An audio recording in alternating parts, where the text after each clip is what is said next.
There are players going relatively early in your fantasy drafts that are absolute landmines and your league mates don't realize it. Lucky for you though, you're watching this video. Starting with running back Joe Mixon, currently going as pick 25 on ESPN and pick 31 on Yahoo. This is a running back who has never been an efficient runner. He's averaged 4.1 yards per carry or less each of the last 4 years. And when you look at his metrics, it shows the signs of a running back approaching the dust stage who has lost all explosiveness. Last year, he ranked 35th in yards per touch, 43rd in yards created per touch, and just 47th in breakaway run rate. And now he's well over the 1,500 touch mark, and this is where we start to see running backs lose that explosiveness, and we see that in his breakaway run rate. He just doesn't pick up those long, explosive runs anymore. And it's easy to look at him last year and say he was good. He finished as a running back 8. He averaged 16 points per game. What's wrong with that? At this spot of the draft, that's great. He's in the Cincinnati offense. He's clearly the lead back. This seems like a value. But you got to look a little bit deeper. Remember, he had a 55-point game last year out of nowhere. 5 touchdowns in that game. You take that game out of the equation, he only averaged 13.2 PPR points per game. That is barely an RB2, and he's at the point of his career where his points per game isn't going to go up. It's only going to go down from here. When you're picking him at this spot, late second, early third round of your draft, when there are younger, higher upside running backs on the board, younger, higher upside wide receivers on the board, you're just setting yourself up for failure. So when you see Joe Mixon there, don't get excited about the offense. Don't get excited about his workhorse role. Don't think about who he's been in the past. Let somebody else draft him and step on that landmine. Another early round landmine being drafted on name value is DK Metcalf. Currently picked 26 on ESPN and 34 on Yahoo. And despite finishing 11th among all wide receivers in targets last year, he finished 24th in points per game at only 13.3 PPR points per game. And that was with Geno Smith playing absolutely out of his mind and him and Tyler Lockett combining for almost 50% of the team's targets. They just drafted the best wide receiver in this class, Jackson Smith-Njigba, who at some point is going to work himself into this rotation and steal targets from both DK Metcalf and Tyler Lockett. They also drafted Zach Charbonnet in the second round, who's a great pass-catching back, which they didn't have last year, so we should expect more throws to the running back as well. It's an almost certainty that DK Metcalf will get far less targets this year than he got last year, and if he does, it means his efficiency is going to have to go way up for him to pay off this ADP. That's just not the type of bet you want to make in the third round of your drafts when there are wide receivers with more upside in this spot and running backs with more upside in this spot.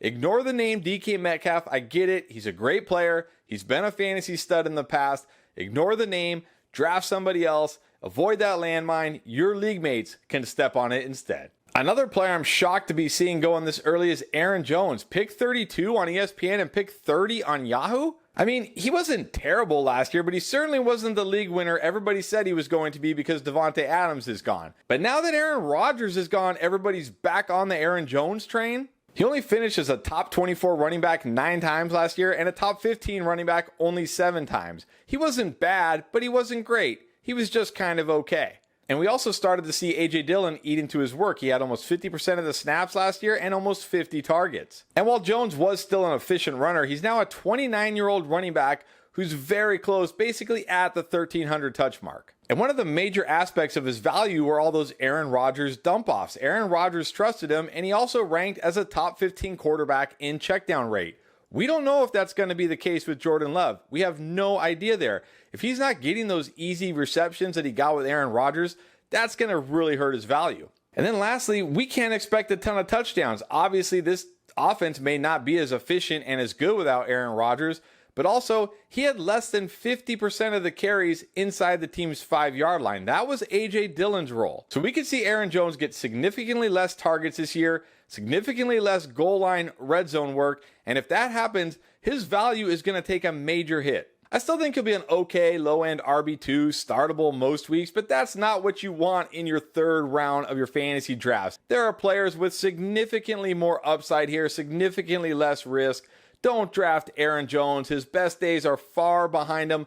Let somebody else deal with him this year. And it's not just running backs and wide receivers you should avoid in the early rounds. You should avoid this tight end too. That is TJ Hockenson, currently picked 40 on ESPN and 36 on Yahoo leagues. And yeah, he was great for you last year because he was either a later round pick that you made in your drafts or a guy you grabbed off of waivers after a few weeks of the season. But he wouldn't have been great for you last year if you were drafting him as an early tight end in the 4th round of your fantasy drafts. Even in the games with Minnesota, which everybody seems to think he was just incredible in Minnesota. He was good, but not incredible. If you include the playoff games, he played 11 games with Minnesota, and he only finished as a top 5 tight end 4 times, and he also finished outside the top 10 tight ends 4 times. And during that stretch, he only had 5 games with 12 or more PPR points. Yes, he was a solid tight end that you could start every week, but that's not what you're looking for in a 4th round tight end. You want a guy who can be an absolute game changer. And you also have to remember last year, Adam Thielen was total dust, barely had 700 yards, even though he ran the 2nd most routes in the entire NFL.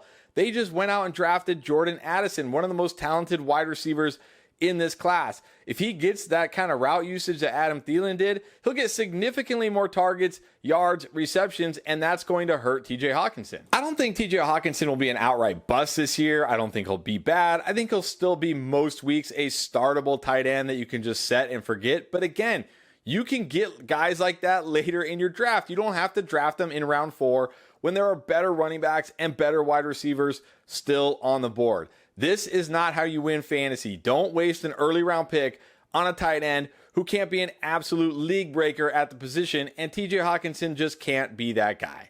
Hey, before I get to our last 2 players, I got some exciting news to share. Introducing Draft Lane, the ultimate app for every fantasy football enthusiast. Take a trip down memory lane with our unique league history feature, giving you a comprehensive view of all your past leagues. Challenge yourself by comparing your historical performance against your league mates. Climb up the ranks and strive for the top spot in the Draft Lane rankings. Connect directly with Pierre and myself to receive answers to all your burning fantasy questions. Experience the ultimate draft companion. We can tell you exactly who to pick when you're on the clock to help you draft that winning roster. During the season, rely on Draft Lane to help you set winning lineups, make strategic waiver pickups, and even get personalized trade advice all through our user-friendly app. Download Draft Lane for free on the App Store or Google Play for Android phones today. All right, let's finish with a couple of crusty old veterans that people can't let go of, starting with DeAndre Hopkins, currently going as pick 51 on ESPN and 56 on Yahoo. He's now going from an offense that ranked 4th in pass attempts per game to an offense that ranked 30th in pass attempts per game.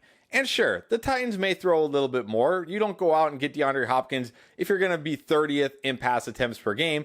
But what are we talking about here? 25th in pass attempts per game, 28th per pass attempts per game. There's still going to be a very low volume passing offense. And if you look at him his time in Arizona last year when he was putting up monster numbers, Hollywood Brown was either out or returning from a serious foot injury, and Zach Ertz was out, so he had no target competition at all. Now, granted, there's not a ton of competition here in Tennessee, but they do have Treylon Burks entering year 2, and they do have Chigo Okonkwo, who showed some promise as a tight end last year. And again, it's a lower volume passing attack. This guy is going to need every target he can get. And while he was still a good player last year, his role has completely changed. He no longer gives you those down the field, big plays. He's more of an intermediate, contested catch kind of guy. A guy who, again, needs a massive target share. He got that in Arizona last year. In only 9 games, he had 96 targets. That's absolutely insane. That's over 10 targets per game.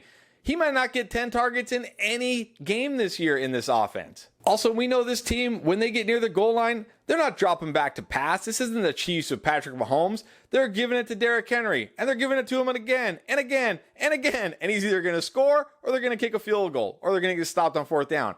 They're hardly ever going to throw near the goal line in the red zone, so you can't expect a major touchdown season from DeAndre Hopkins either. In my eyes, Hopkins is a floor play with a very low ceiling this year, and where you're drafting him, that's not what you should be looking for. I mean, you shouldn't ever really be looking for players with low ceilings, but especially in this part of your draft, because there's still some talented second-year wide receivers, third-year wide receivers, talented running backs who have tons of upside in this spot that can also give you a decent weekly floor. So don't take the risk on an old wide receiver going to a worse situation with a worse QB, a worse passing attack. The risk far outweighs the reward here. Let your league mates draft DeAndre Hopkins. And then finally, I guess a 3-game suspension is a reason to celebrate because Alvin Kamara is now pick 52 on ESPN and pick 71 on Yahoo. I don't understand why. Last year, I was telling everybody, he's dust. don't draft him. He hasn't gotten less dusty, he's only gotten more dusty. He's now significantly over the 1,500 touch mark, which is a mark I talk about all the time, where this is where running backs begin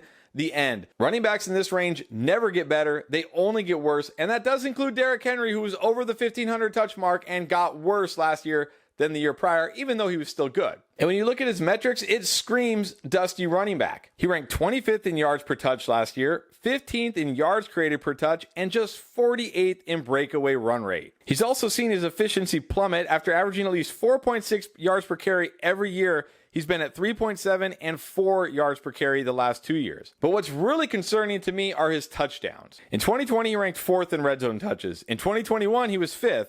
Then last year, he was 29th. And that's despite having no competition here. I mean, the second half of the season, it was just Tony Jones and Dwayne Washington as the only other running backs on this roster. The Saints just went out and signed Jamal Williams, who, if nothing else, we know is a touchdown machine, as he had 17 of them last year. So there's really no chance that Kamara scores many touchdowns this year. Another major concern is his pass catching. After going over 80 receptions each of the first 4 years with Drew Brees, he hasn't reached 60 in either of the last 2 years without Drew Brees. Oh, and again, there's that little matter of you're not going to have him for the first 3 games. Drafting a dusty running back like Alvin Kamara, who isn't going to score a lot of touchdowns, isn't going to get a massive boost in the passing game, and hasn't been very good on the ground, not to mention missing the first 3 games in this part of your draft, is just a recipe for disaster. Don't do it. Let one of your other league mates make that mistake. So there's 10 players your league mates are drafting, but you shouldn't. But here's 10 players your league mates aren't drafting that you should.